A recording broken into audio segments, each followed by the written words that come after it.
હોલિકાનું પૂજન શા માટે કરવામાં આવે છે? હોળી અને ધૂળેટી ઉત્સવનો સાર શું છે?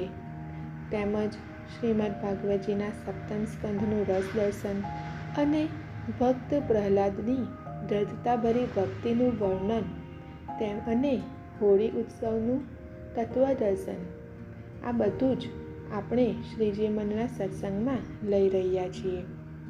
વાલા શ્રોતા મિત્રો, ભક્તિ કયા પ્રકારની છે, કોણે કરી હતી અને કઈ કઈ કરી હતી, તે બધું જ શ્રીજી મનના સત્સંગમાં સંકલન કરીશું. શ્રીજી મનના અલૌકિક સત્સંગમાં સૌ ભગવદીય, સૌ વૈષ્ણવો, સૌ શ્રોતા મિત્રો અને ભક્તોનું ભાવભર્યું સ્વાગત કરું છું. મિત્રો, વિડીયો લાંબો થતાં આપણે તેને સત્સંગને પાર્ટ વાઇઝ લઈ રહ્યા છીએ.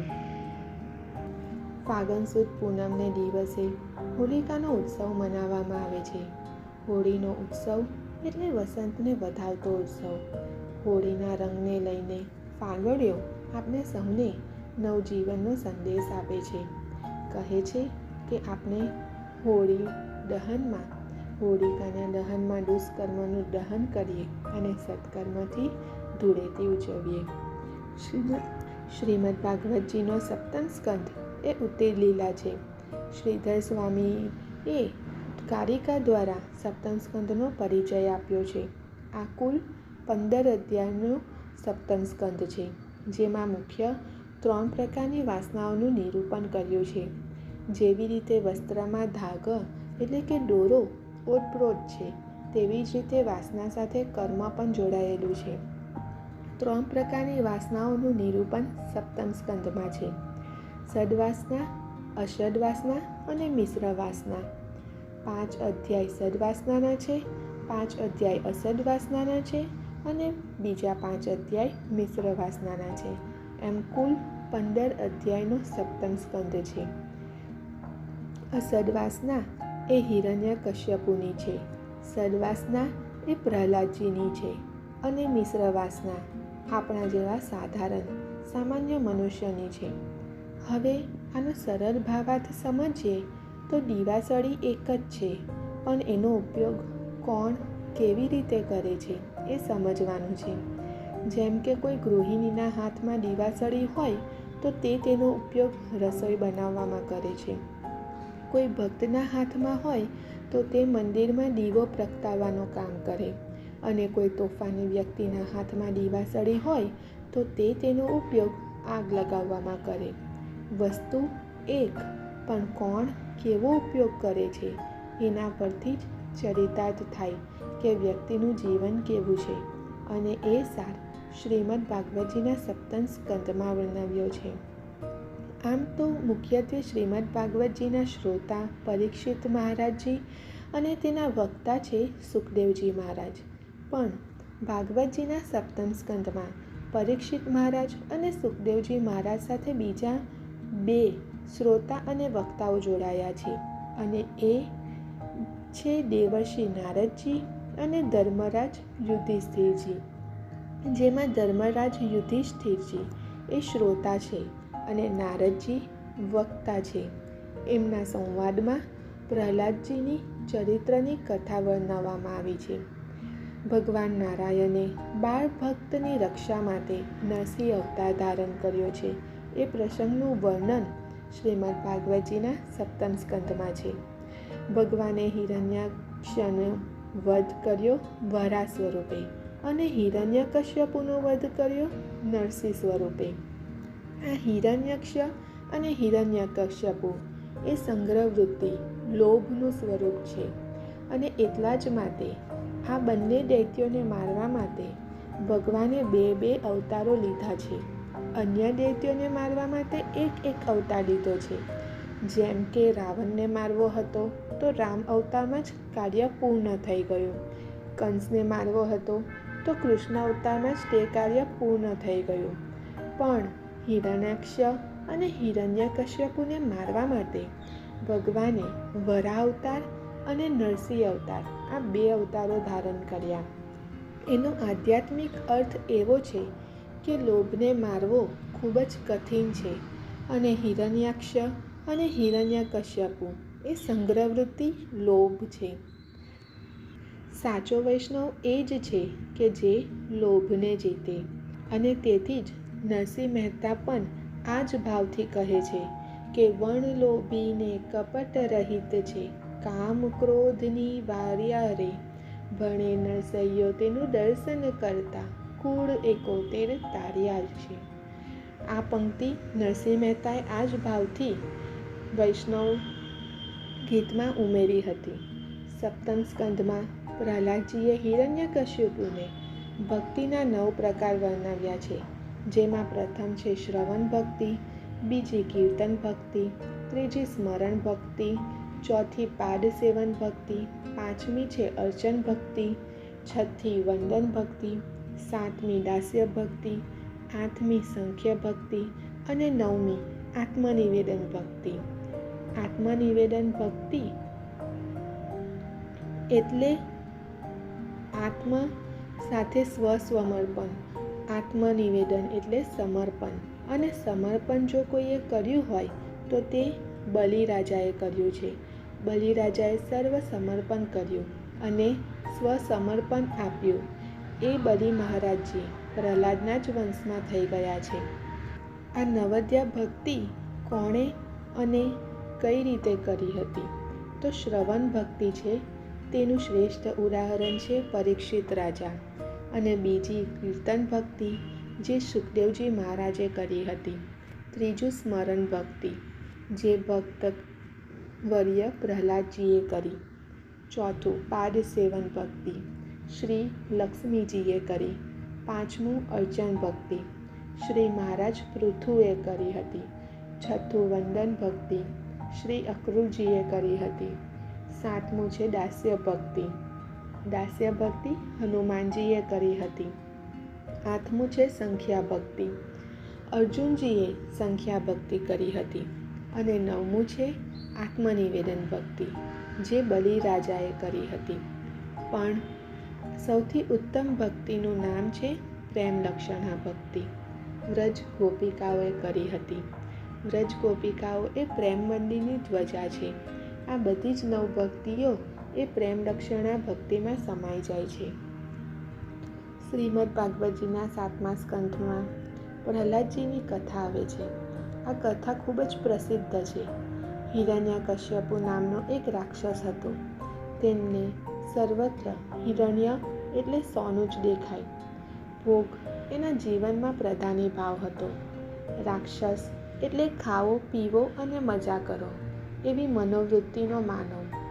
ભોગ સિવાય જે હાલે નહીં અને સ્વાર્થ સિવાય ડગલું ભરે નહીં. તેના રાજ્યમાં પણ તેને રોટલો અને ઓટલો મળે તેટલું જ જોવાનો પ્રયત્ન કર્યો. લોકોના ભાવ જીવન તરફ તેને સદંતર લક્ષ્ય રાખ્યું જ નહીં. પોતાની જાતને ઈશ્વર સમજનાર તે બીજા ભગવાનને ક્યાંથી સ્વીકારી કરે?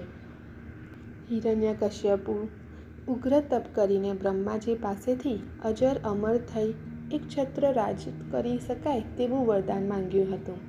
બ્રહ્માજીએ વરદાન આપતી વખતે તેને અસુર શ્રેષ્ઠનું સંબોધન કર્યું હતું. અસુર એટલે હલકો નીચ વ્યક્તિ, દૈત્ય, દાનવ કે પછી રાક્ષસ. વરદાન મેળવીને તેને સમસ્ત દિશાઓ, ત્રણેય લોક, દેવો, દૈત્ય, ગાંધર્વ, પ્રેત, ભૂપતિ અને લોકપાલોનું સ્થાન પડાવી લીધું હતું. તેના અત્યાચારોથી સૌ ત્રાસી ગયા હતા. ત્યારે બ્રહ્માજીએ આશ્વાસન આપ્યું હતું કે આ અસુરની દુષ્ટતાને હું પહેલેથી જાણું છું. ગભરાશો નહીં, થોડી રાહ જુઓ, હું તેને ખતમ કરી દઈશ. હિરણ્યકશ્યપુને 3 પુત્ર હતા. ચોથા સૌથી નાના પુત્ર તરીકે પ્રહલાદજીનો તેમના ઘરે જન્મ થયો હતો. કાદવમાં કમળ ઉગે તેમ તેમને ત્યાં પ્રહલાદ જેવા પુત્ર ભક્તનો જન્મ થયો હતો. પ્રહલાદ જ્યારે ગર્ભમાં હતો ત્યારે તેની માતા નારદજીના આશ્રમમાં રહેતી હતી, જેના સંસ્કારોની અસર પ્રહલાદજી પર જ પડી હતી. આયુર્વેદમાં પણ ગર્ભ સંસ્કારો ગર્ભણીની ચર્ચા કરવામાં આવી છે, જે ચરક સંહિતામાં ભાવપ્રકાશ વગેરે ગ્રંથોમાં ગર્ભિણી સ્ત્રીએ શરીરથી અને મનથી કયા કર્મ કરવા જોઈએ અને કયા કર્મ ના કરવા જોઈએ તેનું વર્ણન આપેલું છે. શિવાજીના હાલરડામાં પણ આ જ ભાવો રજૂ કર્યા છે. ભારતીય સંસ્કૃતિની આ જ વિશેષતા છે કે રાક્ષસને ત્યાં જ ભક્ત પુત્ર જન્મે છે. પ્રહલાદજીનું અંતઃકરણ ભગવદ્ ભક્તિથી ભરેલું હતું. દૈત્યોના ગુરુ શુક્રાચાર્યના 2 પુત્ર હતા, સંદ અને અમર્ક. એ બંને દૈત્યોના બાળકો સાથે પ્રહલાદજીને ભણાવતા. પ્રહલાદજીનું અંતઃકરણ તો ભગવદ્ ભક્તિથી ભરેલું હતું અને પ્રહલાદજીને આસુરી જ્ઞાન પચતું ના હતું. તેમનું ધ્યાન તો શ્રી હરિમાં જ રહેતું. તે પળે પળ ભગવાન શ્રી વિષ્ણુનું જ રટન કરતા. સંદ અને અમર પ્રહલાદની આવી આસ્તિક શ્રીતભાતથી કંટાળી ગયા હતા. છેવટે તેમને રાજા હિરણ્યકશ્યપુને વાત કરી. હિરણ્યકશ્યપુને પુત્રને ખોળામાં બેસાડી વહાલ કરતાં કરતાં સમજાવ્યો, પણ પ્રહલાદજીએ એવી દલીલો કરી કે પિતા સમસમી ગયા. તેને થયું, આ શું? મારા ઘરમાં એક અસુરના ઘરમાં જ મારા કટ્ટર વિરોધી વિષ્ણુનો ભક્ત ક્યાંથી પેદા થઈ ગયો? જોકે આવું બને છે. તેના પિતાએ તેને બદલવાના અનેકો પ્રયત્ન કર્યા, પણ નિષ્ઠાવાન બાળકને બદલવામાં તેઓ સમર્થ રહ્યા નહીં. ત્યારબાદ તેને મારવાના પ્રયત્ન કર્યા અને પ્રહલાદનો ઈશ્વરવાદ તો સર્વત્ર ફેલાઈ ગયો હતો અને તેના પિતાને પ્રહલાદની આસ્તિકતા જોઈને ગભરામણ થવા લાગી. ખોટા માણસોની વચ્ચે સાચો માણસ આવી જાય તો ખોટા તો ડરે જ છે.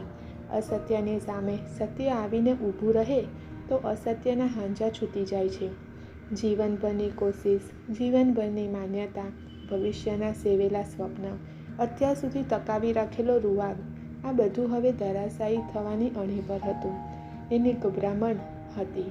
આ એવી પરિસ્થિતિ હતી કે વર્તમાન ભૂતકાળ સામે બળવો કરવાની તૈયારીમાં હતો. પુત્ર વર્તમાન હતો અને પિતા અતીત.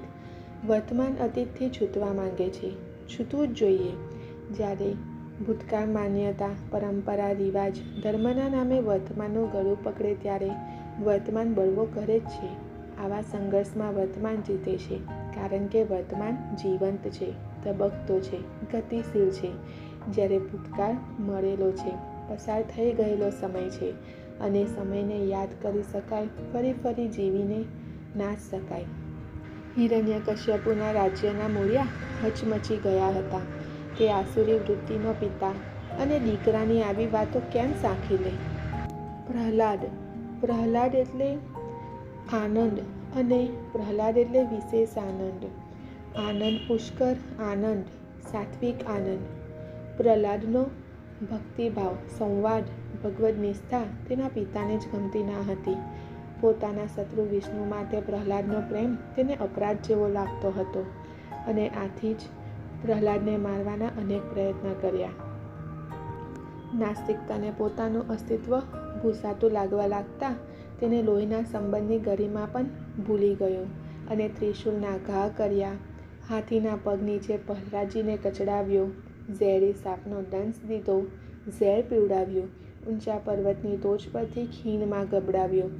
બહેન હોલિકા, જે ખુદ અગ્નિ સ્વરૂપ હતી, તેમને ખોળામાં બેસાડી રાખ કરવા માટે પ્રહલાદજીનો પ્રયત્ન પણ કર્યો. પ્રહલાદજીને શ્રી હરિ વિરુદ્ધ પાઠ ભણાવવા માટે ગુરુ પાસે પણ મોકલ્યો, પરંતુ ગુરુ પણ થાકી ગયા અને તેના પુત્રો પણ કંટાળ્યા. અંતે તેના પિતાએ તેને પૂછ્યું ત્યારે પ્રહલાદજીએ જવાબ આપ્યો કે પિતાજી, હું જે કંઈ પણ ભણ્યો છું તેનો સાર કંઈક આવો જ છે કે ભગવાન શ્રી હરિ ત્રણેય લોકમાં સૌથી મોટા છે. તે જ બધાના સ્વામી છે અને તેની ભક્તિ સિવાય બધું જ નકામું છે. પ્રહલાદનો આ જવાબ સાંભળીને હિરણ્યકશ્યપુ તો ગુસ્સે થઈ ગયા અને કોઈ પણ પ્રયત્નોથી પ્રહલાદને શ્રી હરિથી વિમુખ કરી શક્યા નહીં. જ્યારે ધાર્મિક વ્યક્તિ મનથી સંપૂર્ણ સમર્પિત હોય ત્યારે દુનિયાની કોઈ તાકાત તેને મારી શકતી નથી. ઝેર મીરાને પણ આપવામાં આવ્યું હતું, પણ કહેવાય છે કે નિર્બળનું બળ રામ હોય છે. નિર્બળ દેખાતા ભક્તમાં જે શક્તિ દેખાય છે તે તેની નહીં પણ ઈશ્વરની હોય છે. જ્યારે વ્યક્તિ એમ માને છે કે હે ઈશ્વર, હવે મારી કોઈ હસ્તી નથી, અંદર બહાર સર્વત્ર તું જ છે, ત્યારે તે ભક્ત બને છે.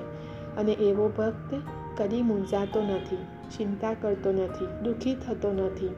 તે માને છે કે હું ચોટ ખાઈશ તો મને નહીં, પ્રભુને વાગશે. હું જીતીશ તો એ જીતશે, હું હારીશ તો એ હારશે, હું મરીશ તો એ મળશે.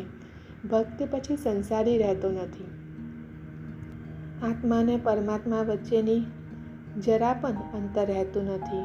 ના કોઈ ખ્વાઈશ, ના કોઈ વાસના, બસ હરિનું નામ. ભગવાનની નિષ્ઠા વિરુદ્ધમાં પ્રહલાદજીને તેના પિતા દગાવી ના શક્યા, અને બળબળતી રેતીમાં કે પહાડ ઉપરથી ફેંકતા પણ હરિભક્તિ તેને છોડાવી ના શક્યા. પ્રહલાદજીની દ્રઢતાપૂર્વકની ભક્તિ ખૂબ જ પ્રબળ હતી. અંતે હોલિકા દહન કર્યું, એટલે કે બધા જ પ્રયત્ન કર્યા બાદ પ્રહલાદને હરિભક્તિથી વિમુખ થવાના નિષ્ફળ ગયા. ત્યારે તેને જીવતો બાળી મૂકવા પોતાની બહેન હોલિકાને, જેને વરદાન હતું કે તેને અગ્નિ બાળશે નહીં, પણ સદવૃત્તિના માનવને જો કણસશે તો તે બળી જશે. આથી પોતાના ભાઈ હિરણ્યકશ્યપના આગ્રહને વશ થઈને હોલિકાએ પ્રહલાદને ખોળામાં લઈને અગ્નિમાં બેસવાનું કબૂલ્યું. પરિણામ એ આવ્યું કે હોલિકા બળીને ભસ્મ થઈ ગઈ, જ્યારે સદવૃત્તિનો ઈશ્વર નિષ્ઠ પ્રહલાદ હસતો રમતો બહાર આવ્યો. આવો અનુપમ સંદેશ ઈશ્વર નિષ્ઠાનો હોળીનો ઉત્સવ આપણને આપે છે. હિરણ્યકશ્યપુ અને પ્રહલાદ આપણા અંતરમાં ઉઠતી ભાવનાઓનું પ્રતીક છે. ઇન્દ્રિયો ઈચ્છાની હદ કરે ત્યારે સમજવું હિરણ્યકશ્યપુ છે. શ્રદ્ધા અને આસ્થા જાગે ત્યારે સમજવું કે પ્રહલાદ હાજર છે. આંતરખોજ કરનાર જાણે છે કે દેવવૃત્તિ અને દૈત્યવૃત્તિ સામસામે આવે ત્યારે જે જીતે છે એ તરફનું વલણ માનવી આસ્તિક છે, અને નાસ્તિક છે એની જાણ હોય જ છે.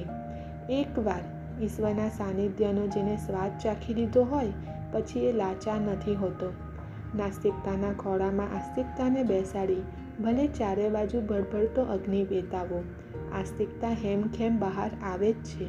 એટલે હોળી એ નાસ્તિક સામે આસ્તિકતાનો વિજય.